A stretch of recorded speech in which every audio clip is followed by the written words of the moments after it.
Guys ये कहानी है एक ऐसे बच्चे की जो अचानक से मारवाड़ी बोलने लगता है। वो बोलता है कि मेरे घर में तो 100 कमरे थे और जितना बड़ा ये घर है इतना बड़ा तो मेरे यहाँ पर बाथरूम था और मेरा घर उदयपुर में है। दरअसल ये बच्चा कोई और नहीं बल्कि दीप कपाड़िया है, जो कि साल 1979 में अपने पुनर्जन्म में मुंबई में पैदा हुआ है।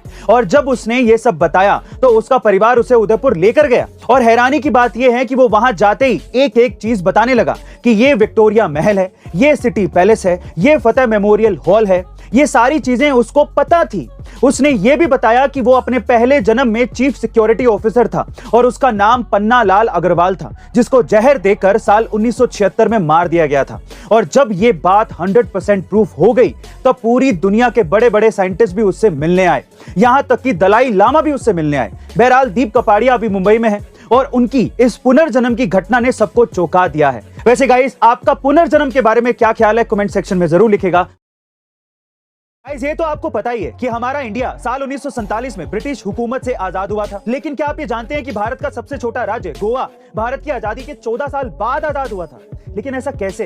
दरअसल सदियों से गोवा पर पोर्टुगल लोगों का राज था और वो किसी भी कीमत पर इसे छोड़ना नहीं चाहते थे। लेकिन साल 1946-47 में जब बंटवारा हो रहा था तब गोवा पर किसी का ध्यान ही नहीं था, सिर्फ एक शख्स को छोड़कर, जिसका नाम था डॉक्टर राम मनोहर लोहिया। जी हाँ गाइस, राम मनोहर लोहिया जी ने ही सबसे पहले गोवा में आजादी की लहर चलाई थी। और कहा यह भी जाता है कि गोवा की आजादी में लता मंगेशकर जी ने भी मदद की थी, जहां उन्होंने बिना फीस के भी अपने शोज किए थे ताकि आंदोलन के लिए पैसे इकट्ठे किए जा सके, जिसका असर फाइनली 1961 में दिखा जब सरकार ने विजय ऑपरेशन चलाकर गोवा को आजाद करा के भारत का अटूट हिस्सा बना दिया।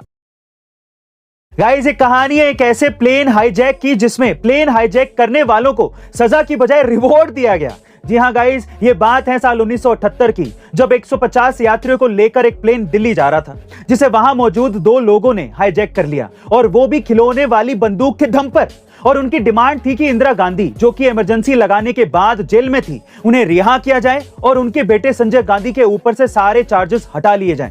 इसके अलावा उनकी एक और डिमांड थी कि वो प्लेन को पाकिस्तान और बांग्लादेश ले जाना चाहते थे। लेकिन जब एक हाईजैकर के पिता ने उन दोनों से वायरलेस के जरिए बात की तो उन दोनों के होश ठिकाने आ गए और उन्होंने प्लेन को वाराणसी में ही लैंड करा दिया, जिसके बाद उन दोनों को कांग्रेस पार्टी की तरफ से चुनाव लड़ने के लिए टिकट दिया गया। अब आप इसे क्या कहेंगे? भला प्लेन हाईजैक पर भी कोई चुनाव का टिकट कैसे दे सकता है?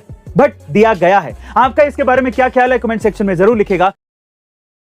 इस अडानी ग्रुप के चेयरमैन गौतम अडानी ने अब वो मुकाम हासिल कर लिया है जो आज से पहले किसी भी भारतीय ने आज तक हासिल नहीं किया है। जी हाँ गाइस, गौतम अडानी 137.4 अरब डॉलर की नेटवर्थ के साथ दुनिया के तीसरे सबसे रईस आदमी बन गए हैं, जिसमें उन्होंने फ्रांस के कारोबारी बर्नार्ड अर्नोल्ड पीछे छोड़ दिया है। इतना ही नहीं, गौतम अडानी जी ऐसे पहले भारतीय और एशियाई शख्स बने हैं जो दुनिया के सबसे अमीर शख्स में तीसरे स्थान पर पहुंचे हैं। यहां तक कि चीन के जैक मा और भारत के मुकेश अंबानी भी इस स्थान को कभी भी छू नहीं पाए हैं। वहीं अमीरों की लिस्ट में एलॉन मस्क 251 अरब डॉलर की नेटवर्थ के साथ पहले स्थान पर हैं और दूसरे स्थान पर जेफ बेजोस हैं, जिनकी संपत्ति 153 अरब डॉलर्स है। और चौथे स्थान पर अब बर्नार्ड अर्नोल्ड, जिनकी नेटवर्थ 136 अरब डॉलर है। वहीं भारत के मुकेश अंबानी अब इस लिस्ट में टॉप 10 से भी बाहर हो गए हैं। वैसे गाइस आपको क्या लगता है कि क्या अडानी जी आगे आने वाले समय में एलॉन मस्क को भी पीछे छोड़ पाएंगे? कमेंट सेक्शन में जरूर लिखेगा और ऐसे अमेजिंग वीडियोस के लिए शेयर, सब्सक्राइब एंड लाइक। मिलता है अगली वीडियो में।